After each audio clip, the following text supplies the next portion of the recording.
You've probably said it a million times, right? Hey, I've got a theory about that. We all do. But in the world of science, that word theory means something so much bigger, so much more powerful than just a simple guess. So today, let's really dig in and see what makes a theory the real engine behind how we understand the world. Okay, so first things first, let's just get one huge misconception out of the way. When you hear someone say, "Oh, that's just a theory," they're kind of waving it away like it's nothing, like it's just pure speculation. But for a researcher, well, that couldn't be further from the truth.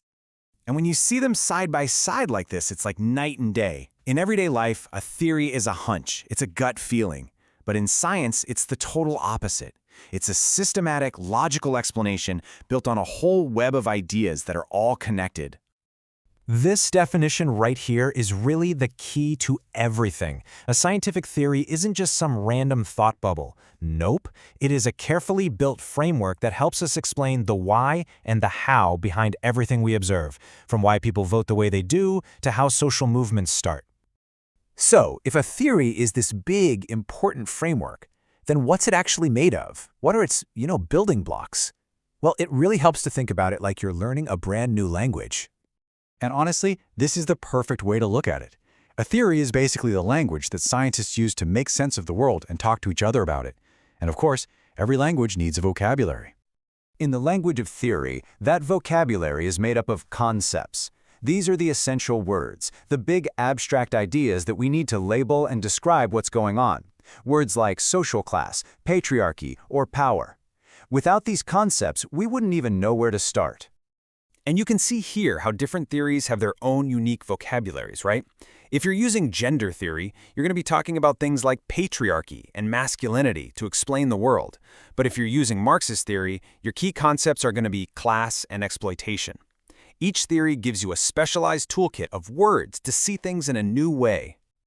All right, now that we've got the building blocks, let's kind of zoom out a bit, because not all theories are created equal. Some are designed to explain really specific niche situations, while others are trying to explain massive, sweeping patterns of human behavior. This is what we call a theory's scope. Basically, how much ground does it cover? And that scope all comes down to its level of abstraction. In other words, is it giving us a super zoomed-in view, or is it the view from way, way up? Think about it like this.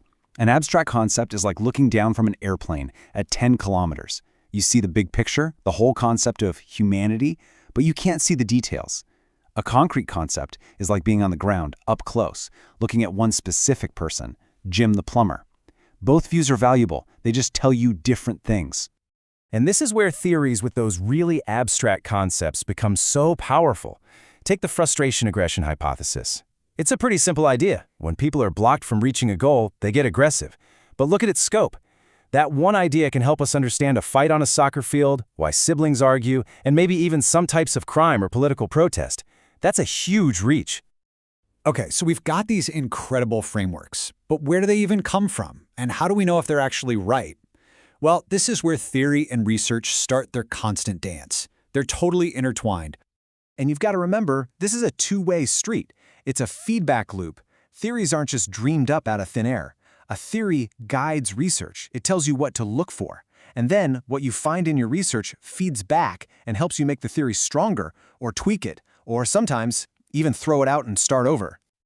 This back and forth dance happens in two main ways. First, there's deduction. That's when you start with a big theory and then zoom in to test it on something specific. Then there's induction, which is the opposite. You start with specific observations, see a pattern, and then zoom out to build a big theory. So, deduction is your classic top-down investigation. You might start with that general frustration-aggression theory we talked about. From there, you make a specific prediction, a hypothesis like, okay, I bet losing sports teams will commit more fouls. Then you go out, collect the data from a bunch of games, and see if you are right. Induction, on the other hand, is bottom-up. It's about discovery.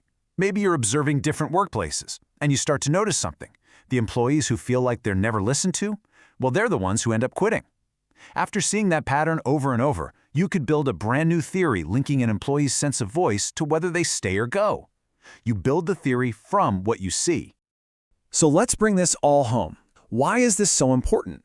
Why do we need these frameworks at all? Why not just stick to the facts and observations? Well, because without theory, all of our research, all of our knowledge would just be a giant chaotic pile of disconnected facts. Theory is the blueprint. It's what organizes all those facts, shows us how they're all related, and builds them into something that actually makes sense, a coherent structure of understanding. I love this quote from W. O'Brien because it just hits the nail on the head. Theory makes the hidden visible. It's like putting on a special pair of glasses that suddenly allows you to see all the patterns and connections that were there all along, but were just lost in all the noise.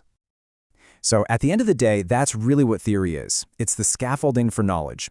It provides the structure that holds everything we know together, and it gives us a sturdy platform to stand on so we can build our understanding of the world even higher. So, I'll leave you with this final thought. A theory isn't just some dusty thing for academics. It's a tool for anyone who wants to make better sense of the world around them.